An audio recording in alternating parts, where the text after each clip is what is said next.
Well, I've been spending a lot of time in Half-Blood Prince. Now I can talk about Deathly Hallows. In the first place, I want to know what or how are they going to explain all the other Horcruxes that they didn't mention in the Half-Blood Prince movie? Because that was the total point of watching all Voldemort's memories. Watching where he's been and what did he stole from other people he killed. And that's how he eventually made of those things his Horcruxes. For example, with Hepzibah's meat, and he stole what did he steal from? The cup and the diadem. No, the diadem. The what did he steal? The locket, and the cup. And with Gaunt's, in the Gaunt family, it explains the the ring and also the locket.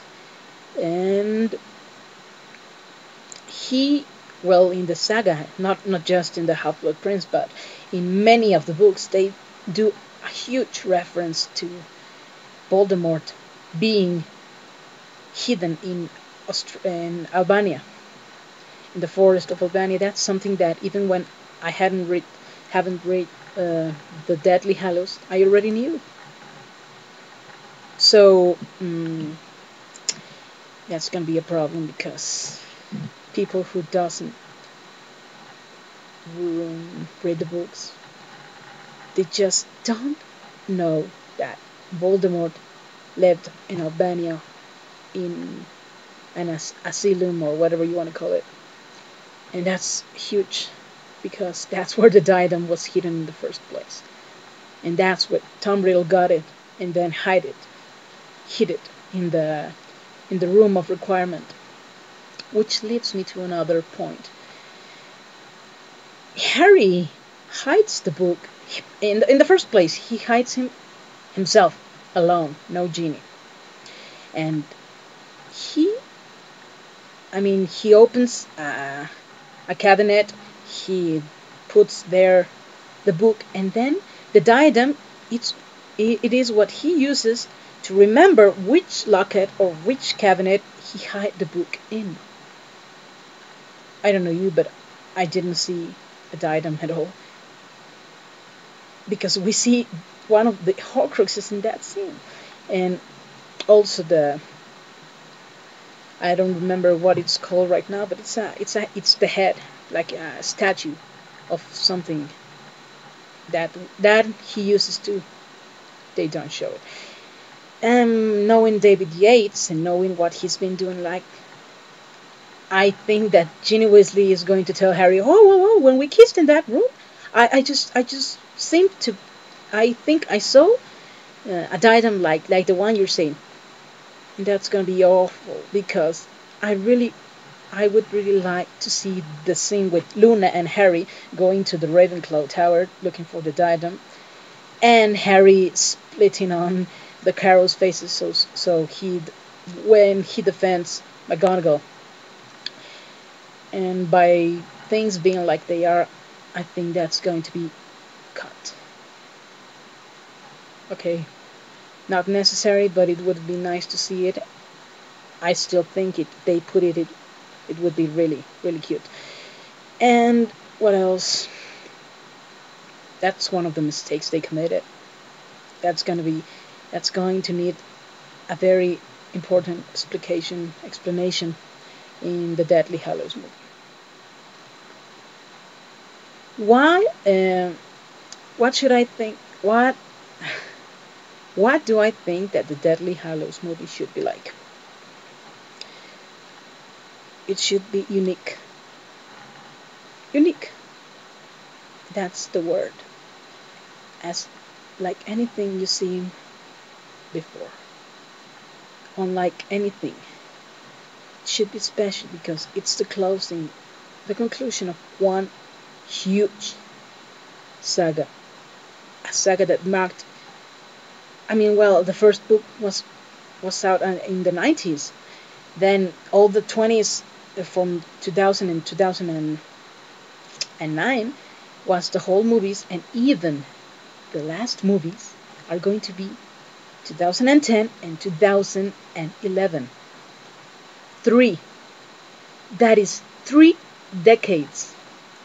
3 decades, which Harry Potter phenomenon uh, was part of 3 decades. And well, that's being of the books and the movies. But let's not forget that this phenomenon can hardly be forget. Every single person is going to keep talking about it and keep watching the films, and the future generations will continue to do so.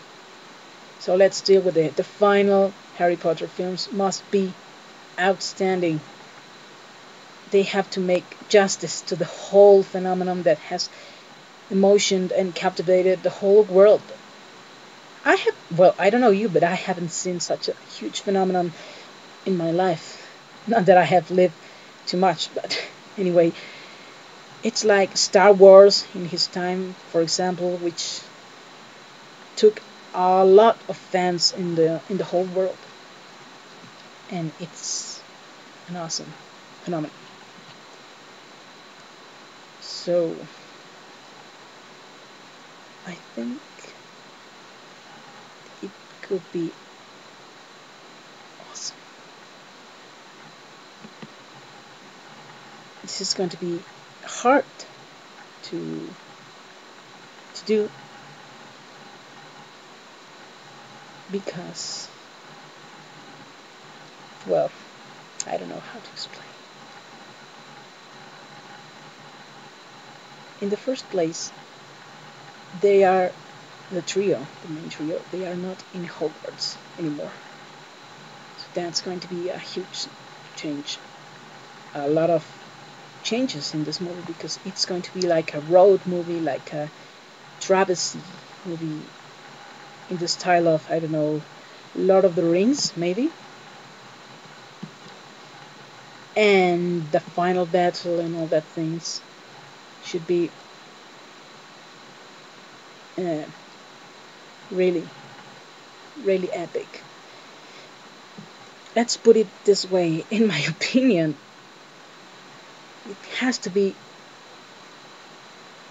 more epic than Lord of the Rings.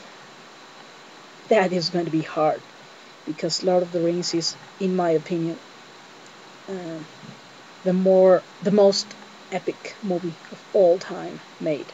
Lord of the Rings, and maybe in second place now the recently Avatar, and of course Star Wars. Don't punch me. But besides those three, it's difficult to create such epic movies. And I thought that Half-Blood Prince had a bit of an epic scene. You know what I'm talking about the cave scene, and Dumbledore with his wand, and the ring of fire, and the inferi. That was pretty well done, and that's how I think Deathly Hallows should be like, and even more, because it's the final movie, and it's going to be sad.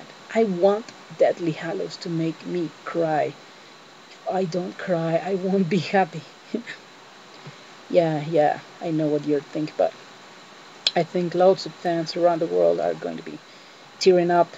Well, at least that's why I want it to be a tearing movie. Well, this is what Deathly Hallows should be like.